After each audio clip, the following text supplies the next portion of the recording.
वाहिगुरु जी का खालसा, वाहिगुरु जी की फतेह। परमात्मा को पाना हो तो जैसा वह है उस जैसा ही बनना पड़ता है। जैसे कि वह सत्य स्वरूप है तो हमें भी सत्य की मूर्त होना पड़ेगा। जपजी साहब की पहली पौड़ी में गुरु साहब ने हमें यही समझाया कि हमें सच्चारा बनना है, सच्चे बनना है। पर साथ में इस बात से भी पर्दा उठाया कि हम सच्चे क्यों नहीं बन पाते, क्योंकि हमारे अंदर एक पर्दा है, दीवार है। वह कूड़ की दीवार, कूड़ की पाल, भाव झूठ की, होम में अहंकार की दीवार। ये दीवार हमने मन के अंदर ही बनाई हुई है। इसे तोड़ने के लिए गुरु साहब ने समझाया है कि हुक्म रजाई चलना, भाव अकाल पुरख के हुक्म में चलने से ही ये दीवार दूर होती है।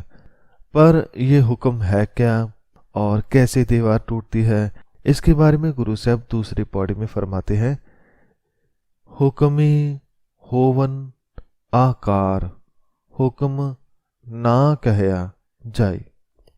अर्थात निरंकार ने अपने हुक्म से ही आकार बना दिए, भाव सारा जहान बना दिया, सारे स्वरूप बना दिए। जब उसने हुक्म किया तो ये सारा संसार बना, और जो कुछ बनाया उसके अंदर भी हुक्म लगा दिया। इसलिए बात चाहे एक इंसान की है, किसी जीव की, धरती की, सूर्य की, किसी भी ग्रह की, हर एक जगह उस एक का ही हुक्म चलता है। और उसका हुक्म कहाँ कहाँ फैला है इसे तो केवल वही जानता है जिसने ये सब बनाया है। इसलिए उसके हुक्म को पूरी तरह से बयान कर पाना एक इंसान के लिए बहुत कठिन है। भाव हुक्म को पूरी तरह से बताया नहीं जा सकता, लेकिन हम यदि इतना ही समझ लें कि हमारे ऊपर उसका कैसे असर होता है तो हम बहुत कुछ जान सकते हैं, ना केवल हुक्म के बारे में बल्कि अपने बारे में भी, इस सृष्टि के बारे में भी, निरंकार के बारे में भी। जैसे कि गुरु साहब फरमाते हैं कि हुक्मी होवन जी हुक्म मिलै वडियाई। अर्थात परमात्मा का जब हुक्म होता है तो जीव जन्म लेता है, उसके हुक्म से ही जन्म हो रहे हैं, उसके हुक्म से ही जीव अपनी आयु भोग कर जा रहे हैं, उसके हुक्म में ही किसी को शोभा मिल रही है और किसी का निरादर हो रहा है। तो ये सब उसके हुक्म में होता है। संगत जी, जब किसी के साथ या अपने साथ बुरा होता है तो हम सोचते हैं कि ऐसा नहीं होना चाहिए था, लेकिन जब मन की आंखों से देखेंगे तो हर अच्छे या बुरे के पीछे भी बहुत कुछ ऐसा होता है जो हमारी सोच और समझ से परे होता है। जैसे गुरु तेग बहादुर जी की शहीदी हो रही है, गुरु साहब पर हुए जुल्म से हर कोई दुखी है और कह रहे हैं कि ये गलत है, पर गुरु साहब दुखी नहीं है। क्यों? क्योंकि उन्हें हुक्म की समझ है कि ये जो भी हो रहा है उसके हुक्म के अंदर हो रहा है, कुछ भी उसके हुक्म से बाहर नहीं हो रहा। गुरु साहब सोचते हैं कि मैं जब किसी नगर आनंदपुर साहब का राजा था तब भी उसका हुक्म था, जब मैं तलवार लेकर लड़ा तब भी उसका हुक्म था, अब शहीदी हो रही है ये भी उसका हुक्म है और मुझे उसका हर हुक्म मीठा लगता है। जैसे वह चलाए वैसा चलना ही मेरा जीवन है। संगत जी, जब हम इस तरह से सोचते हैं तो हमें लगता है कि हमारे जीवन में जो अच्छा बुरा हो रहा है सब उसके हुक्म में हो रहा है, पर यह बात भी थोड़ी सी अधूरी है। क्यों अधूरी है? क्योंकि जब तक हम रब से जुड़ नहीं जाते तब तक हम ये नहीं जान पाते कि उसका हुक्म, उसका आदेश क्या है। और जब तक हुक्म नहीं समझ पाते तब तक कुछ दुख ऐसे होते हैं जो हम खुद से पैदा कर लेते हैं। कैसे पैदा करते हैं? विकारों के कारण। हमारे अंदर जो भ्रम होते हैं, वहम होते हैं, उससे भी हम अपने अंदर बहुत सारे दुख पैदा कर लेते हैं। पर जब गुरु की वाणी द्वारा मन खुद के विकारों को दूर करता है तब समझ पाता है कि असल में उसका हुक्म मेरे लिए क्या है। जब तक अंदर विकार है तब तक ये समझ पाना कठिन है कि उसका हुक्म क्या है। मन से विकार दूर करें तो ही साफ साफ समझ आती है कि हुक्म मुझे कहाँ लेकर जा रहा है। गुरु साहब को उसके बारे में पूरा ज्ञान है, इसलिए फरमा रहे हैं कि हुक्मी उत्तम नीच, हुक्म लिख दुख सुख पाई है। अर्थात रब के हुक्म से ही कोई इंसान उत्तम बन रहा है, अच्छा बन रहा है, और कोई नीच बन जाता है, भाव बुरा बन जाता है। और उसके द्वारा लिखे गए आदेश से ही जीव सुख और दुख की अनुभूति करता है। संगत जी, हुक्म को समझ लें तो दुख भी दुख ना लगे और सुख में भी हम पागल ना हो। जो दुख और सुख को एक सा मानता है असल में उसी ने रब के हुक्म को जाना है। एक बात और संगत जी, नीच बनने का भाव बुरा बनना नहीं है। कभी कभी हमें ऐसे फैसले लेने पड़ते हैं जिससे हम दूसरों की नज़रों में बुरे बन जाते हैं, जनीच बन जाते हैं, लेकिन हमें पता होता है कि असल में यही करना सही था, यही उसका हुक्म था। जैसे गुरु गोबिंद सिंह जी के छोटे छोटे साहबजादे जंग में लड़ रहे हैं, दुश्मन भी कह रहा है कि ये कैसा पिता है जो छोटे बच्चों को लड़ने के लिए भेज रहा है। उस वक्त लोगों ने भी बहुत कुछ कहा, कुछ ने सही कहा, कुछ ने गलत कहा, पर जो परमात्मा का आदेश था, हुक्म था, उसी को गुरु साहब ने पूरा किया। अगर गुरु नानक साहब जी को देखें तो जब वह जगत का उद्धार करने के लिए जाते हैं तो कई कई साल वापस नहीं आते। इसे देखकर गांव के लोग ये भी कहते थे कि इसे तो घर की कोई परवाह नहीं है, न पत्नी की न बच्चों की।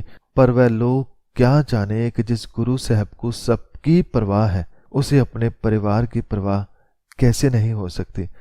पर यह बात वही समझ सकता है जो उनकी जगह पर होकर देखे या परमात्मा के हुक्म को समझे। तो संगत जी, जब मन में रब हो, जब उसे पहचान लिया हो, तो फिर फैसले भी हमारे नहीं होते, राह भी हमारी नहीं होती। वह जहां ले जाता है मन चला जाता है।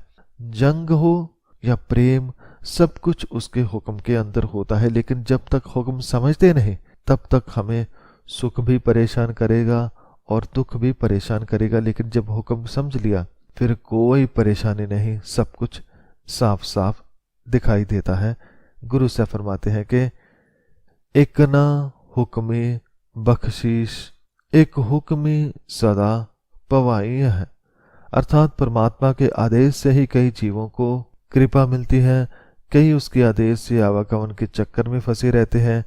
यदि उसकी बख्शिश हो रही है तो भी उसका हुक्म है, यदि कोई मुसीबत आ रही है तो भी उसका हुक्म है। संगत जी, आपने देखा होगा कि कभी कभी जब हम किसी बहुत बड़ी मुसीबत में फंसते हैं तो वहां से जब हम पूरी ताकत लगाकर परमात्मा की कृपा से बाहर निकलते हैं तो कुछ नया ढूंढ कर लाते हैं। वह न केवल हमारे जीवन में बदलाव लाता है, बल्कि इससे और लोगों में भी नई उम्मीद जागती है कि हम भी ऐसी मुसीबतों से बाहर निकल सकते हैं।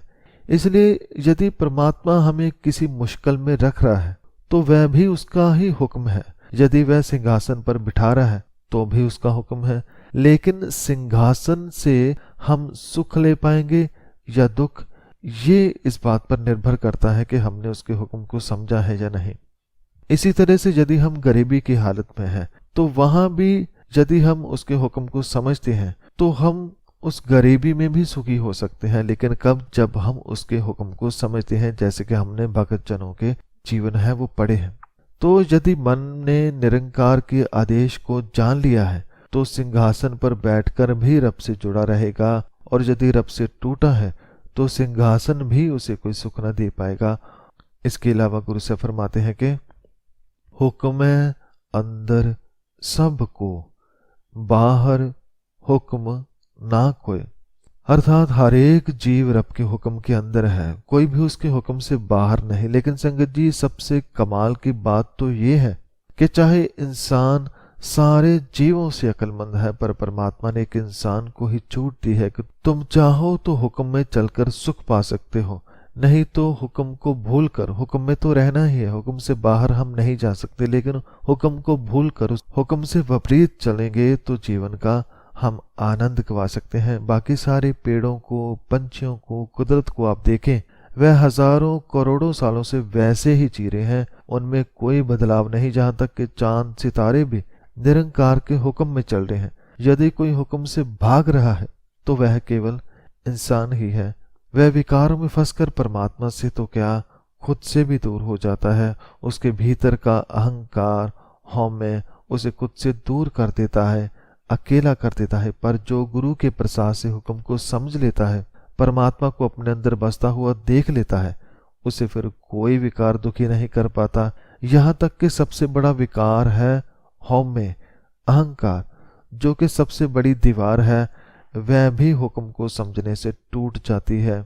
गुरु से फरमाते हैं कि नानक हुक्म जे बुझ ता हौमे कहे ना कोई। हे नानक, यदि जीव उस अकाल पुरख के आदेश को प्रसन्नचित होकर जान ले तो वह हौम्य अहंकार भाव मैं के वश में नहीं रहेगा। ये हौम्य की दीवार ही होती है जो प्राणी को निरंकार के निकट नहीं होने देती। जब ये दीवार गुरु की कृपा से टूटती है तो हुक्म पूरी तरह से समझ में आ जाता है। इसके बाद मन फिर कभी अहंकार के बोल नहीं बोलता, बोलना भी चाहे तो बोल नहीं सकता, क्योंकि उसकी मर्जी खत्म हो चुकी है। जो हुक्म को समझ लेता है, आदेश को समझ लेता है, वह समुद्र में डूबने से डरता नहीं, वह तो उस पर तैरता है। वह धारा जहां ले जाना चाहती है वहां बहकर चला जाता है। रास्ते में क्या कुछ आता है, अच्छा बुरा, वह किसी की भी परवाह नहीं करता। क्यों? क्योंकि परमात्मा साथ है, फिर डर किस बात का। तो संगत जी, ये थी दूसरी पौड़ी। गुरु साहब ने हमें समझाया कि मन के भीतर की जो कूड़ की दीवार है, अहंकार की दीवार है, वह हुक्म को समझकर तोड़नी है और दीवार के उस पार जाना है, जहां पर रास्ते तो वही हैं, पर देखने का तरीका बदल गया है। संसार वही है, दुनिया वही है, परिवार वही है, शरीर वही है, लेकिन हमारे देखने का, सुनने का, बोलने का तरीका सब कुछ बदल गया है। वही मन जो नफरत से भरा था, अहंकार से भरा था, अब प्रेम से भरा है, विश्वास से भरा है, सत्य से भरा है। तो इसके बाद क्या होता है?